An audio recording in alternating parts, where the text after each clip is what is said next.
हाँ बाबू है बोर्ड पे वही चीज। देखिए हम लोग क्या पढ़ने वाले हैं, क्लासिफिकेशन ऑफ सॉल्यूशन, बिलियन का वर्गीकरण। और थर्ड नंबर में पढ़ने वाले हैं आज हम लोग, ये सेकंड नंबर हम लोग का कल हो गया था, on the basis of type of, यही ना था जी, types of solvent. Types of solvent मतलब विलायक के प्रकार के आधार पर वर्गीकरण हम लोग करने वाले हैं, क्लासिफिकेशन, ठीक है ना।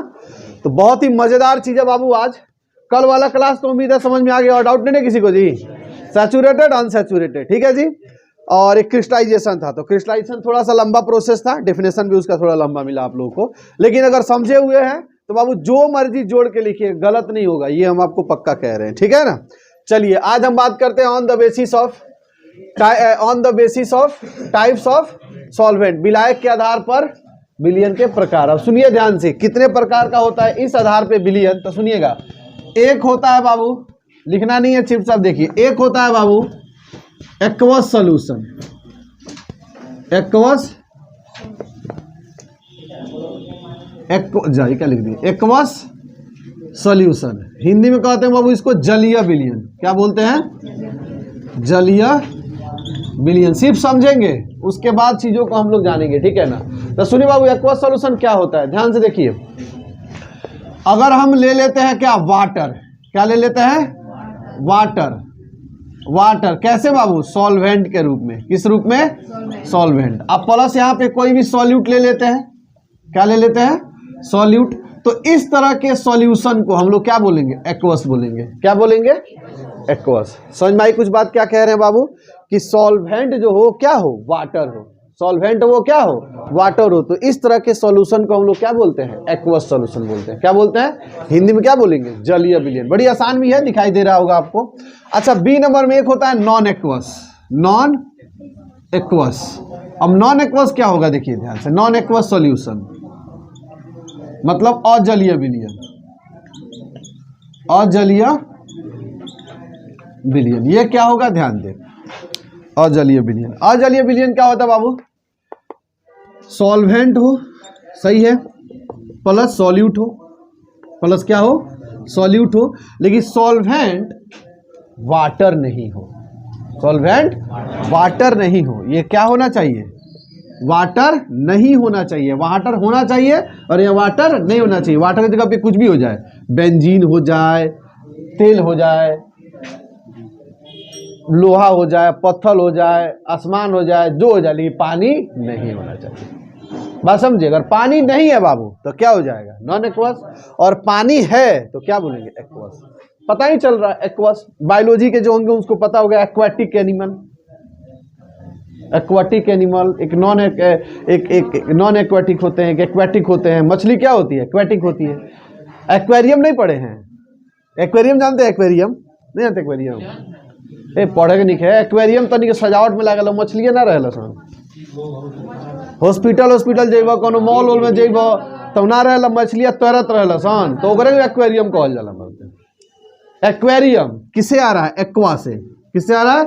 एक्वा से। अच्छा, एक्वा गार्ड नहीं खा जानो, प्रचार देला हेमा मालिनी जाए आगे कहली एक्वा गार्ड। एक्वा गार्ड नाम समझिए, एक्वा गार्ड। एक्वा समझ में आ रहा है? एक्वा समझ में आ रहा है? तो एक्वा किससे संबंधित है? पानी से। किससे संबंधित है? पानी से। तो जहां पानी होगा एक्वस सॉल्यूशन हो जाएगा, सही है ना। जहां पानी नहीं होगा वो एक्वस सॉल्यूशन। किसी को डाउट बाबू? क्लियर है?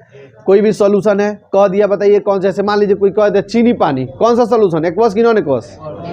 एक्वस। समझ में आ रहा है ना। अच्छा, कॉपर गोल्ड, क्लियर हो रहा है ना।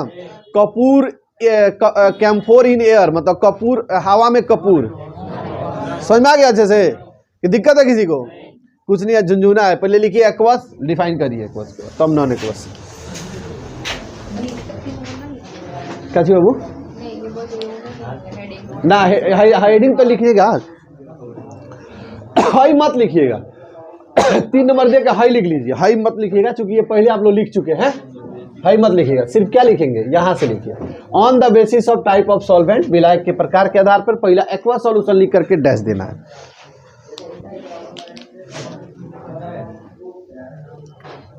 कल क्लास है आप लोगों बाबू, तो अन्यथा यथा या अर्यथा किसी भी चक्कर में नहीं पढ़ना है, कल क्लास है। आए ना ना हम कह देता नहीं, हम जानते नहीं बहुत जगह छुट्टी हो खेल का हाल आए तो खिचड़ी मर दे बताओ। हाँ आइए खिलाएंगे, लाई जौन हम खाएंगे तो खिलाएंगे, आइए न खाएंगे ना खिलाएंगे। काजी गो रहे हैं हाँ तो अभी भूखिएगा, तो गुरु जी भूख है तनी के खा जानी ठीक लगी, आशीर्वाद में कमी हो जाइए। आइए ना ठीक रहेगा बड़ा जब। अच्छा कल आइए ना पढ़ने, कल आइए पहले। हाँ कल नहीं, हम ऐसे कह देंगे बहुत जगह कल है जब मीटिंग होते रहे टीचर लोग है, हम लोग प्रेशर कर लो अभी छुट्टी करिए, काय नहीं करिएगा, हम कह देंगे, काय टेंशन ले रहे हैं।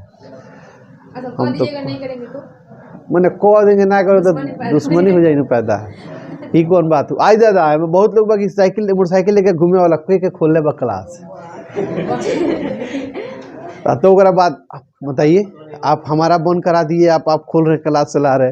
उन लोग पूछे ना रोहित के कब पढ़ते नाम सर क्लास चला रहे हैं का आप आज, यानी चला नहीं रहे खाली बुलाए तनी कुछ क्वेश्चन ही लोग रहा सॉल्व कराओ तनी, तो तोहनी के साथ बहनों काम ना करी ए बार कौन क्वेश्चन लेकर लिया तुरंत वही से हम कहनी हम जानते रहनी है चलेगा। तो हमको लग रहा है कि ना आपके बैच में होगा कुछ शेर दो चार गो हो गया।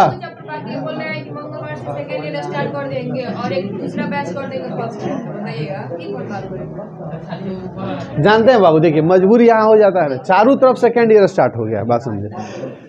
10% बच्चा जो होता है पढ़ना चाहता है पूरा, कुछ बच्चा होता है ना ये करने लगता है। अच्छा ये बैच आपको याद है जब स्टार्ट नहीं किए थे तो कितना खाली खाली आ रहा था लोग, अब जैसे से स्टार्ट ये सब आने वाला है। अब सोचिए कौन भाई अपने पेट पे लात मारेगा, तो डर होता है। हम तो खुद सोच ले रहे तनी कि निपटा उपटा के फरवरी में शुरू करेंगे, यहाँ माहौल तो दिसंबर से बने लागल हो, तो मजबूरी में होरो बनाओ पड़ल, क्या करवा। तो हमनी के जन बाकी बना पक्का देखिए जब पढ़ा थर्मोडायनामिक्स से पक्का पढ़ा, चूँकि अच्छा चैप्टर है मजा भी आता हमको पढ़ाने में, पढ़ाएंगे जरूर। मिटा दिया जाए, पहला लिखे बाबू एक्वा सॉल्यूशन, जाए मिटा का देनी। ओहो अरे कोई बात नहीं, लिखिए एक्वा सॉल्यूशन लिख लिए, इंग्लिश में लिखेंगे बाबू, लिखेंगे the solution in which, the solution in which, लिखिए गिरे गिरे, अच्छा आराम से बोल रहे हैं, द सॉल्यूशन इन विच। एक बार बाबू सब मेरी बात सुन लीजिए, पता धीरा क्यों हो जाता है, ये सुन लीजिए बाबू आप ही के लिए बता रहे हैं, सुनिए। बहुत धीरा क्यों हो जाता है लिखना, उसका रीजन ये होता है कि हम अरे पहले सुन लीजिए मेरी बात, क्लास में ही फेयर होना चाहिए, हम जो कह रहे हैं पूरी बात सुनिए। हम ये कह रहे हैं मेरे भाई कि इसलिए धीरा होता है चूंकि आप पड़ोसी में देखने में चक्कर में रहते हैं, बात समझे कि वो क्या लिख रहा है, आप गलत लिख रहे हैं ना लिखिए गलत, कोई दिक्कत नहीं, आप जाके घर पे सुधार लीजिए, धीरे धीरे धीरे धीरे सुधर जाएगा चीजें। कौन मार देता रहेगा जब लोग देखे आई तू ये देखो ये पढ़ ले माने और मैं तारा स्पेलिंग चेंज कोई चेक करेगा जी, तो फिर टेंशन मतलब यह शादी बिना देखौले हो जाता है, इतना डरला गर्ज नहीं है। तो सिंपल सी बात है, आप उस होता क्या ना हम लोग बगल में चक्कर में रहते हैं ना, सोचा अच्छा लिख ले, अब वो स्पीड पकड़ थोड़ा मैच नहीं कर पाता, इसीलिए ध्यान से सुनिए। हम आराम से बहुत आराम से खुद बोलते हैं, लेकिन अब इतना आराम से मत बोलवा दीजिए कि पता चले कोई डिस्पिनेशन का सत्यानाश हो जाए, हमारे बोल पर हम क्या बोलते रहनी है, थोड़ा सा लिमिट में होना चाहिए, ठीक है जी। चलिए ना ये में आती है, ठंडा लगे करा लिखेंगे बाबू, ये वो मैनेज कर लेगी, लड़की ब्रिलियंट न है, सोचती है कि 2 दिन आ जाए तब हम कवर कर ले। लिखिए the solution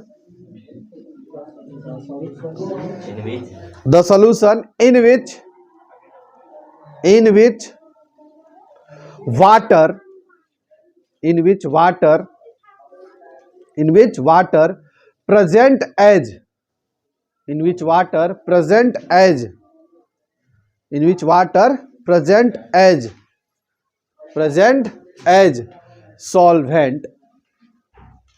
which water present as solvent, as solvent, as बोल देगा, रिपीट करें, the solution in which water present as solvent is called aqueous solution, is called aqueous solution, is called aqueous solution.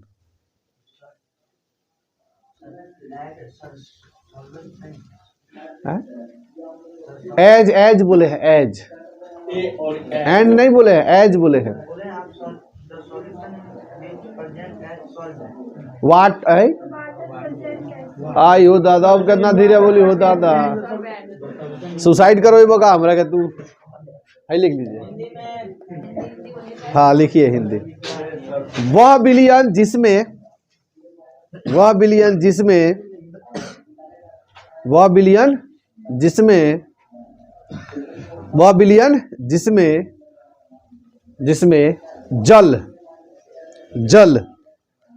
जल विलायक के रूप में उपस्थित हो, या उपस्थित भी लिख सकते हैं, कोई दिक्कत नहीं, किसी भी रूप में उपस्थित हो गया. विलायक के रूप में उपस्थित हो,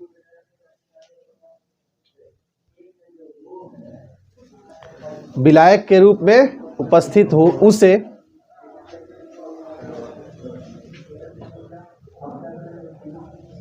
उसे क्या कहते हैं बाबू, उसे जलीय विलयन कहते हैं, उसे जलीय विलयन कहते. हो गया. चलिए सेकेंड बाबू लिखेंगे. हाँ हाई बना लीजिए, एग्जाम्पल इसका नीचे लिख लीजिएगा. हाई तो डिफिनेशन है, हाई क्या है, सॉल्यूशन हो गया, समझे. अब इस तरह का हो तो इस सॉल्यूशन को क्या बोलेंगे बाबू, एक्वस सॉल्यूशन. क्या बोलेंगे, एक्वस सॉल्यूशन बोलेंगे, समझे. इसका एग्जाम्पल लिख लीजिए. क्या क्या हो जाएगा वो, जैसे शुगर वाटर ना हो जाएगा. एग्जाम्पल क्या क्या हो जाएगा, ग्लूकोज वाटर हो जाएगा, O2 प्लस वाटर हो जाएगा, नहीं हो जाएगा, बहुत सारा ETC, कितना एग्जाम्पल लिया जाए. दूसरा लिखेंगे non aqueous solution. B number देना है. क्या बाबू लिख लीजिए एग्जाम्पल नीचे हुआ. अरे हाई हो गई डेफिनेशन, वो तो लैंग्वेज हो गई. हाई क्या हो गई, ये हो गया एक तरह का डायग्रामेटिक डिफिनेशन कहते हैं कि सॉल्वेंट और सॉल्यूट को मिला के क्या बोलेंगे, सॉल्यूशन. लेकिन वाटर हो तो उसको क्या बोलेंगे, एक्वस सॉल्यूशन बोलेंगे. क्या बोलेंगे, तो एक बॉक्स बना लीजिए, ज्यादा आपके लिए ठीक रहेगा.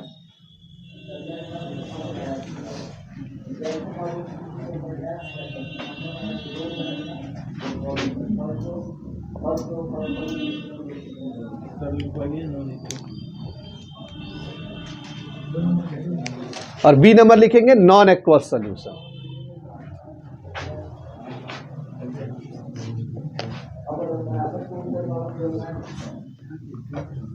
नॉन एक्वस सॉल्यूशन बोले बाबू.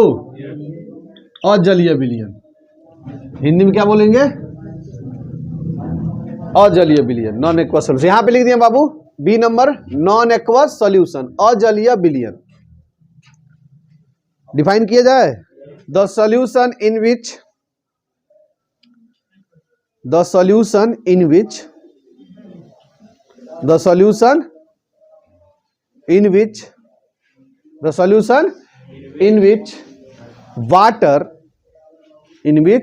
water do not present as solvent,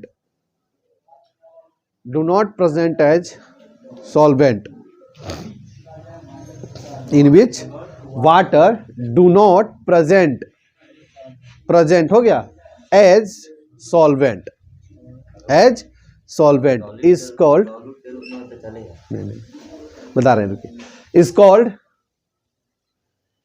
called non aqueous solution. देखिए जानते हैं बाबू क्या है, वाटर जहां भी सॉल्यूशन में देता है ना, तो वो अक्सर किस फॉर्म में देता है, सॉल्वेंट के फॉर्म में देता है. जितना भी पढ़िएगा उतना, बात समझे ना समझे. तो इसीलिए वो क्या किया गया कि सॉल्वेंट के फॉर्म में ही दिया. अब कहने मतलब एनसीईआरटी में ये बात लिखवाया है. अब इसको हम अगर चेंज करते हैं ना तो थोड़ा छेड़छाड़ हो जाएगा, बात समझे ना। अब कोई जगह नहीं होता है कि नैरो कर दिया एनसीईआरटी तो लिखवाया वही जाता है, क्योंकि चेक उसी से होता है आपका। लेकिन आप अपने समझिए ना, किसी भी फॉर्म में वाटर नहीं आना चाहिए, समझे बात। और जनरली जो सॉल्यूशन होता है वो क्या मान के चला जाता है, वाटर किस फॉर्म में हो, सॉल्वेंट के फॉर्म में, ठीक है। चलिए भाई फोटो बना लिया जाए। हाँ हिंदी लिख लीजिए, सॉरी हिंदी लिखिए। वह विलयन जिसमें ये बाबू भाई आपका है, अलग कर दीजिए तो मिटा देंगे उठा दे ही बोले तो उसी को। वह विलयन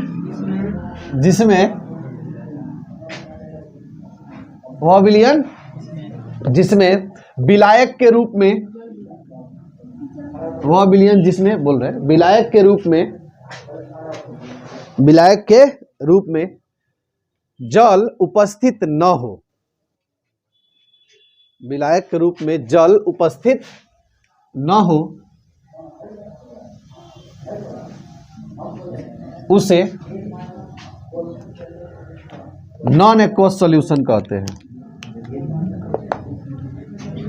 अजलीय विलयन कहते हैं, अजलीय विलयन कहते हैं। एग्जाम्पल हो जाएगा आपका क्या क्या। पहला एग्जाम्पल हो गया aqueous, non aqueous, solvent, solute. Gold plus copper हो जाएगा ना जी, गोल्ड प्लस कॉपर हो जाएगा। और एग्जाम्पल हो जाएगा जैसे कि अमलगम ना जी बाबू, अमलगम में भी लिक्विड वाटर थोड़ी होता है। और क्या हो जाएगा, और आपका हो जाएगा बेंजीन प्लस ऑयल,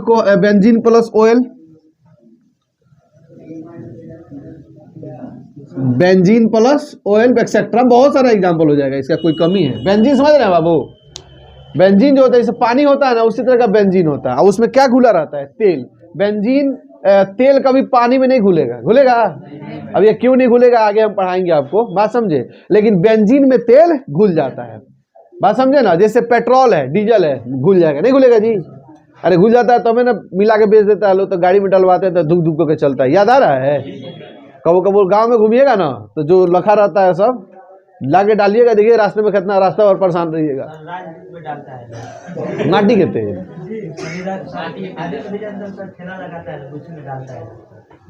मिट्टी मिला के, मिट्टी के तेल मिला के, हमको नहीं पता। राजदूत मिट्टी के तेल से चलता है, जाई हमको भी पता है जी, हमको ही बात पता नहीं।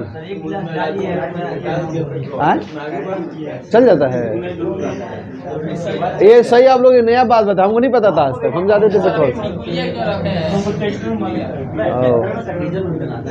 चलिए जनरेटर में जानते हैं कि डाला जाता है मिट्टी का, लिख लीजिए जल्दी से। अब बाबू हम लोग का क्लासिफिकेशन खत्म हो गया, ठीक है ना। इसके बाद एक नया टॉपिक स्टार्ट होता है, सुनिए ध्यान से। हो गया बात नहीं, नेक्स्ट टॉपिक अपना स्टार्ट हो रहा है बाबू, क्या सुन लीजिए ध्यान से, मिटा दे सबको। अब सुनिए ध्यान से बाबू, मेरे तरफ बस ध्यान दीजिए, क्या पढ़ने वाले ये जानकारी रहे, क्या बेनिफिट होगा तो मजा आता है पढ़ने में। सुनिए, अगर हम बात किए बाबू तो सॉल्यूशन हमको करीबन कितने प्रकार का मिल गया बताइए? 8 प्रकार का तो पहला मिला, सॉलिड सॉलिड लिक्विड लिक्विड, याद आ रहा है? और दूसरा में ना 3 ना 2, वो तीसरा प्रोसेस था, इसीलिए हैशटैग करके लिखवाए थे, 3 गुने लिखवाए थे, याद आ रहा है? तो 8 गो इजा 9 गो, सॉरी 9 गो इजा आ 2 गो 11 गो आ 2 गो क गो गए 13 गो। अब 13 तरह का सॉल्यूशन हमको मालूम चल गया, नहीं मालूम चल गया? तो 13 तरह का सॉल्यूशन, अलग अलग सॉल्यूशन हो गया। वो में देखिए कबो सॉलिड लिक्विड में घुल रहा है, कबो लिक्विड सॉलिड में घुल रहा है, कबो गैस घुल रहा है, कबो मतलब नहीं होता है, अलग अलग तरह का घुल रहा है। सही बताइए बाबू, सबको अलग अलग रिप्रेजेंट करना हो तो अलग अलग रिप्रेजेंट करेंगे, नहीं करेंगे? जैसे एक एग्जाम्पल बात करते हैं, इसका मतलब सब अलग अलग पदार्थ हो गया, ये भी कह सकते हैं। अरे अलॉय अलग पदार्थ हो गया, है ही ना हुआ। नमक पानी का सॉल्यूशन अलग पदार्थ हो गया, नहीं हुआ बाबू? सब अलग अलग पदार्थ हो गया। तो ये बताइए बाबू, अलग अलग पदार्थ के लिए अलग अलग इंडिकेशन करते हैं, नहीं करते? एक उदाहरण बताते हैं। आप अगर मान लीजिए दूध खरीदने जाइएगा तो दुकान पे क्या कहिएगा कि हमको 1 लीटर 2 लीटर या 3 लीटर दूध दीजिए, आई एम राइट? सही है ना जी? आलू खरीदने जाइएगा तब 1 लीटर आलू मांगिएगा, केजी मांगिएगा, क्या मांगिएगा? केजी में। समझ में आ रहा है नहीं आ रहा कुछ कर बाबू? क्लियर हो रहा है जी? अगर केला खरीदने जाते हैं तो केजी में खरीदिएगा, दर्जन में खरीदिएगा। कुछ समझ में आ रहा है? आप पदार्थ को चेंज कर रहे हैं बाबू, तो वहां लगने वाला यूनिट भी क्या हो रहा है? चेंज हो रहा है। नहीं चेंज हो रहा है जी? अगर आप आलू खरीद रहे हैं तो उसमें केजी लगा रहे हैं, दूध खरीद रहे हैं तो लीटर लगा रहे हैं। क्या लगा रहे हैं? लीटर लगा रहे हैं। समझ में आ रहा है बाबू ना? तो उसी तरह से जब इतना सोराब इतने तरह के पदार्थ आप यूज कर रहे हैं बाबू, इतने तरह के पदार्थ आप यूज कर रहे हैं, तो क्या आपको नहीं लग रहा है कि अलग अलग यूनिट बनाना पड़ेगा? नहीं बनाना पड़ेगा जी? हाँ पूछिए। नहीं वो ये बिहार में भेजा जाता है, बाहर जगह तो किलो मिल जाता है, वो टेंशन मतलब, वो तो बेचने का है नहीं। बहुत लोग वजन करके देता है। हाँ हाँ, कोटा में, यहाँ पे नहीं मिलता है। कोटा में हम थे ना बाबू, केला तोल के मिलता था, कोई जगह मिलता है। सुनिए, ये अलग बात है। देखिए बात है कि अरे ओ बाप रे, गजी बत यही तो किलो में नहीं मिलता है, तो इसमें कौन बात? गोभी, गोभी तौलू पर हो गया खत्म। बाप रे बाप, कितना भारी क्वेश्चन आप लोग बात कर लेते हैं डिस्कस। चलिए, तो ये सब क्वेश्चन यूपीएससी में आने वाला है, देखो इधर। चलो ठीक है, हमारी मतलब समझ गया, हम जो समझाने वाले थे समझ गया बाबू। हम क्या समझाने वाले थे बाबू मेरे, कि अलग अलग पदार्थ के लिए अलग अलग यूनिट चाहिए कि नहीं चाहिए? चाहिए ना जी? तो वही अलग अलग हम यूनिट बनाने जा रहे हैं, बात समझे? तो हम क्या हेडिंग देंगे बाबू? अच्छा एक बात बताएं, एक टर्म्स आने वाला है, चाहे हम लिखते हैं फिर इसको समझाते हैं। एक टर्म्स आने वाला है, क्या? Unit of concentration of solution. अब कंसंट्रेशन क्या होता है वो समझने जा रहा हूं।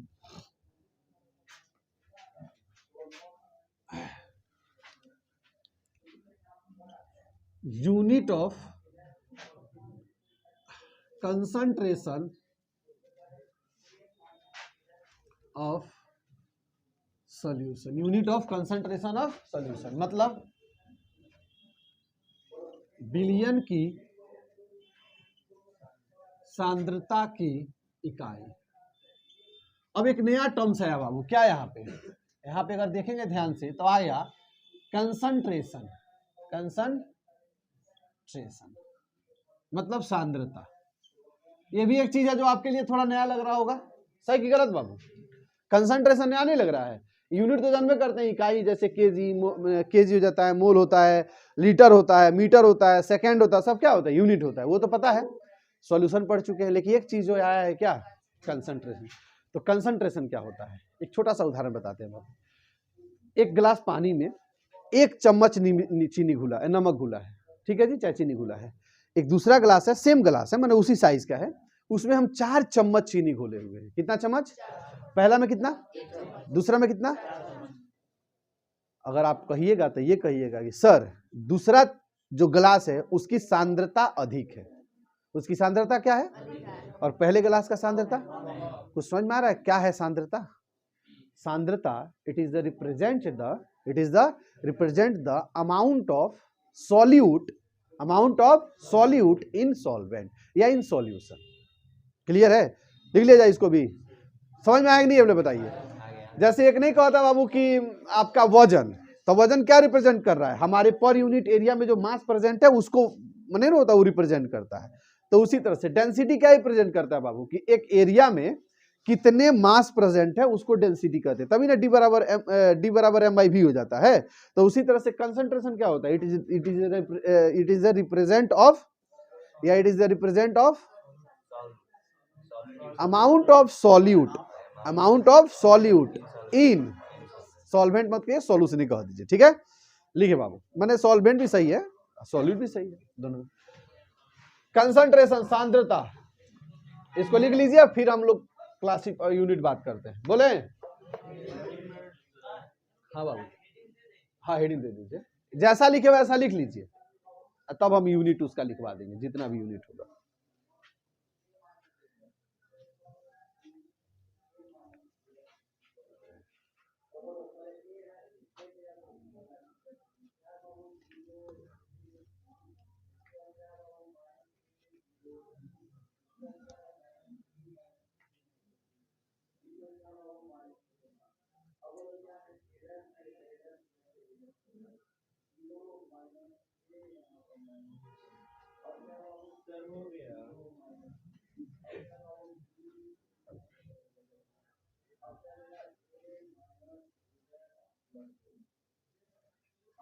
हो गया। अच्छा हम देख लेंगे अपन जब गर्दन और कलम उठ जाता है तो पता चल जाता है हाँ अब हो गया। नहीं हुआ इसका मतलब अभी माल जाल चल रहा है, अभी चरता, भूख पेट लागल बा। बकरी चरले बड़ा जान, बकरी चरले बड़ा जान काला जाता रहा बुझत नहीं हम का बचपन में के तू नु नहीं खा गए। चलो देखो बाबू अब बोले लिखेंगे it is represent the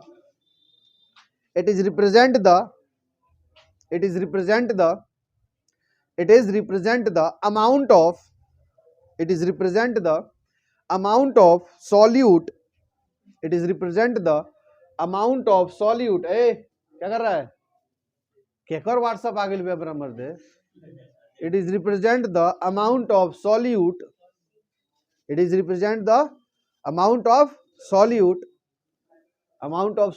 in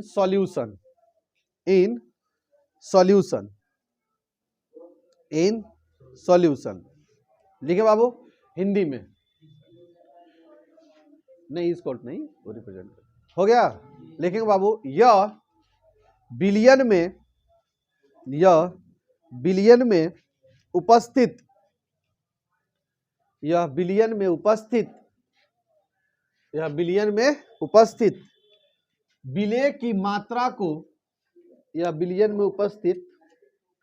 विलेय की मात्रा को दर्शाता है।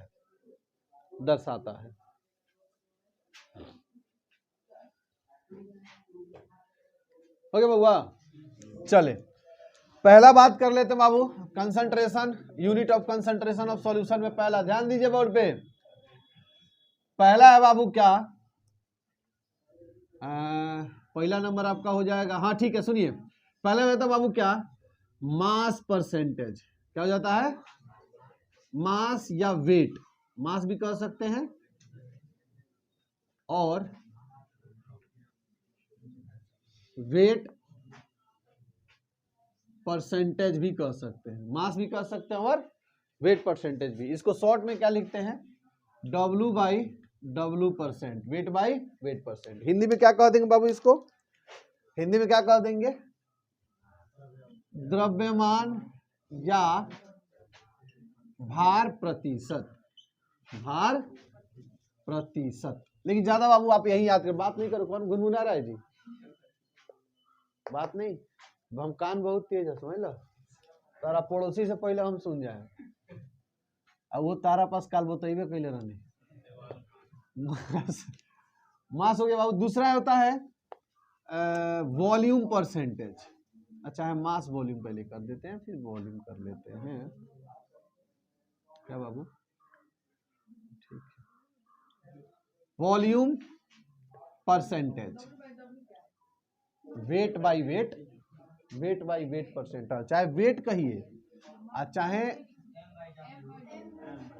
या एम नहीं, एम बाई डब्ल्यू नहीं, एम बाई एम या डब्ल्यू बाई डब्ल्यू, हाँ दोनों में से कोई हम बता रहे हैं रीजन क्या है।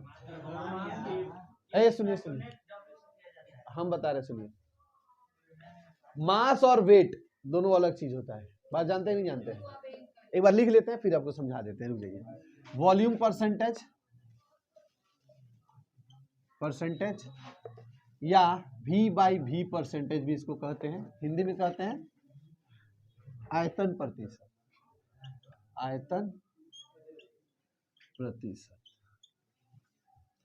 तीसरा हो जाएगा बाबू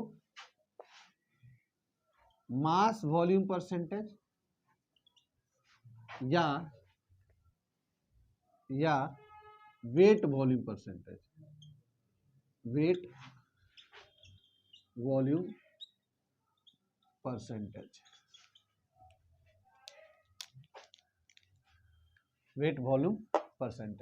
शॉर्ट में इसको W बाई V परसेंट, इसको क्या बोलेंगे हम, बात नहीं करो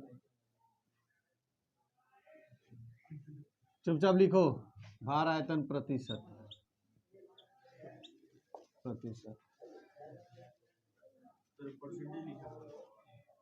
क्या? हाँ। थर्ड नंबर बाबू होता है मोलारिटी। मोलारिटी हिंदी में कहते हैं मोलरता। याद आ रहा है लक्की बाबू? पांचवा नॉर्मेलिटी। नॉर्मेलिटी मतलब नॉर्मलता। ठीक है। एक और होता है, वो भी पढ़ा देंगे हम 6 नंबर में, फॉर्मेलिटी। फॉर्मेलिटी फॉर्मलता।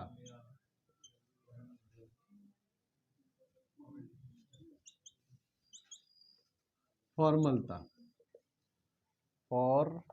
फॉर्मलता सही लिखा जी, फॉर्मलता। पूरा म होगा वो, फॉर्मलता। ठीक है। 7 नंबर में होता है मोलालिटी। मोलालिटी मतलब मोललता। मोललता मोललता। 8 नंबर में होता है पार्ट पर मिलियन या मोल फ्रैक्शन। मोल फ्रैक्शन इसको हिंदी में कहते हैं मोल अनुपात। मोल फ्रैक्शन, मोल अनुपात या मोल प्रभाज, या मोल प्रभाज। और 9 नंबर में कहते हैं इसमें हम लोग पार्ट पर मिलियन। पार्ट पर मिलियन भी कह सकते हैं और बिलियन भी कह सकते हैं। ठीक है ना? पार्ट प्रति मिलियन। मिलियन भी कहते हैं और बिलियन भी कहते हैं। कब बिलियन कहेंगे, कब मिलियन कहेंगे, वो भी आपको हम समझा देंगे। तो ये 9 है कंसंट्रेशन का यूनिट। किसका बाबू? फर्स्ट नंबर में हिंदी, द्रव्यमान या भार प्रतिशत। हाँ बाबू। कौन?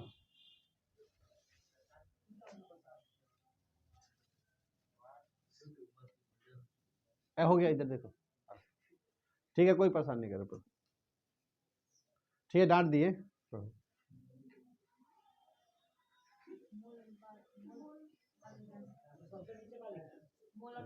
मोल अनुपात या मोल प्रभाज भी कहते हैं उसको। हाँ, मोल प्रभाज भी कहते हैं। जो है प्रभाज, जो प्रभाज जो ना प्रभाज। ए क्या कर रहा है तू? लिख लिया है? कॉपी चेक कर रहे हैं? आए हमारा पढ़ाओ तरह सामने था तो पता नहीं क्या स्पीड नहीं जानता आ रहा हूँ। हाँ, पार्ट पर मिलियन। मोललता, मोललता है कर मोल अनुपात या मोल प्रभाज।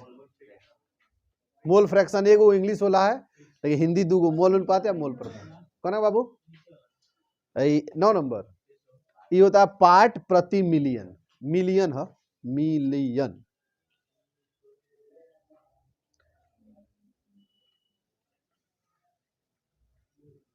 हो गया।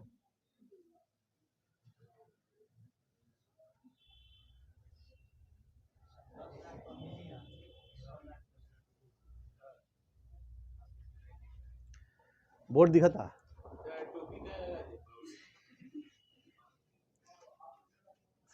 साहब नमूने बड़ा तू ना। मिटा दिया जाए? हाँ नहीं मिटाओ, अब जानता नहीं मरते क्या टेंशन लगता है। पूछा तो नहीं, ऐसे ही पूछबो ना करी। पूछिए था नहीं ऐसा कि बाकी लोग जो लेख ले रखा बा वो समझो कि हम तोहनी के चलते नहीं कि मीठा होता। आराम से लिखो, कोई बात नहीं।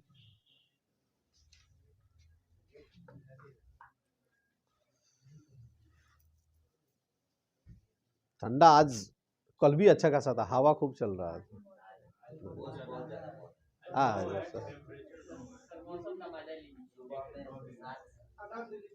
मजा इसी में आता है, क्रिकेट खेलिए तब। कि अगर फूट जाता गोड़ हाथ हो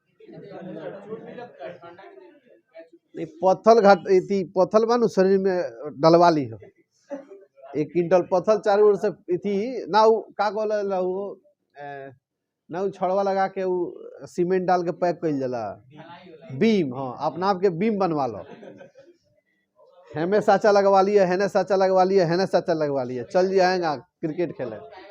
हो गया, इसका नहीं हुआ है।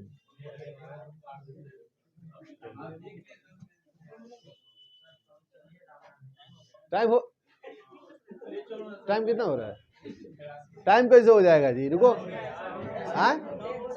तो रुकिए ना, मास डोंट लगी बेटा, एक सेकंड 100 ग्राम देखो, देखिए देखिए, एक आप लोग कहे बाबू मास और वेट, सुन लीजिए मेरी बात, लिसन, बहुत इंपॉर्टेंट बात बताने जा रहा बाबू, ठीक है ना? ये आप लोग कोई बताता नहीं है फ्री में, इसका पैसा लग। अरे गधा सुनो, एक होता है मास, एक होता है मास, एक होता है मास और एक होता है वेट। क्या होता है? अब जॉन बात करेगा वही बताएगा ना, तो दो करेंगे बताने बाबू कि क्या होता है, या तो बताओ ना तो हमसे पूछो, तो चुपचाप देखो, हम जानते नहीं, पता है तुम लोग को। मास और वेट दोनों अलग अलग चीज होता है, द्रव्यमान और भार, इसको क्या कहते हैं? द्रव्यमान है, इसको क्या कहते हैं? भार। अंतर समझिए बाबू क्या होता है।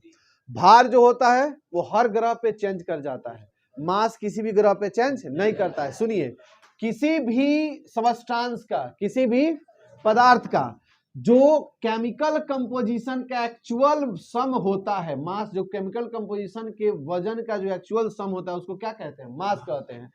इसी में जोड़ दीजिए क्या? ग्रेविटी। क्या जोड़ दीजिए? ग्रेविटी। तो उसको हम क्या कहते हैं? वेट कहते हैं। समझ में आ गया? जैसे अगर हमारे शरीर, अच्छा हम यहाँ पे खड़े हैं, क्यों खड़े हैं? ग्रेविटी खींच रहा है ना, तो ग्रेविटी खींचेगा बाबू तो हमारा वजन नहीं बढ़ा देगा। हाई मान लो कि अगर फ्री स्टेट में है तो कहने का मतलब मार्कर का वजन होगा, लेकिन इसी मार्कर को हम नीचे खींचे, खींचते हुए इसको क्या करें बाबू? तौले, तो बताइए इसका वजन बढ़ेगा नहीं बढ़ेगा? बढ़ जाएगा। तो उसी तरह से हमारा वजन क्या है? ग्रेविटी के चलते बढ़ गया है। अगर हम इस ग्रेविटी से हटा के अगर ले आके अगर आप स्पेस में हमको नापिएगा तो मेरा वजन 70 किलो होगा? कतई नहीं होगा, 0 नहीं होगा जी। G/6 होता है, मॉलिक्यूल का अपना वेट है कि नहीं है? तो एक्चुअली जो मॉलिक्यूलर वेट होता है वो क्या होता है? वो मास कहलाता है। वेट क्या होता है? उसी में ग्रेविटी जोड़ दीजिए तो क्या होता है? वेट होता है। यही चीज अब इससे क्या होता है कि अब यहाँ पे ग्रेविटी ज्यादा है तो वजन कोई 1 kg का है, आइए वजन वाले आगे चांद पे तौलिएगा तो 1/6 हो जाएगा। वो कितना हो जाएगा? क्योंकि G/6 होता है चांद पे, आप लोग फिजिक्स पढ़े होंगे तो पता है। घटी की बॉडी मर दे, घटी ना। अच्छा 60 किलो कह रहे हैं, हम कोई 7 किलो कहते हैं। समझ में आ गया ना बात? तो ये है बाबू, कल हम लोग यहाँ से पूरा डिस्कशन करेंगे एक एक करके। आइए सुनिए, एनसीईआरटी टिक करिए, NCERT Intex question, Intex 1.1। Intex का इंटेक्स समझ लीजिए, एक पाठ्यनित होता है उसको इंटेक्स कहते हैं इंग्लिश में। और एक्सरसाइज में जाएंगे तो 1.1, 1.2, 1.3 का शायद चौथा नंबर क्वेश्चन। मजाक नहीं लेना है, बनाना है इसको, ना तो धीरे धीरे लोड बढ़ जाएगा, बहुत ज्यादा क्वेश्चन है इसमें। इंटेक्स में कितना? एक एक्सरसाइज में 1, 2, 3 बोल दिए तो बुक खरीदिए जल्दी से।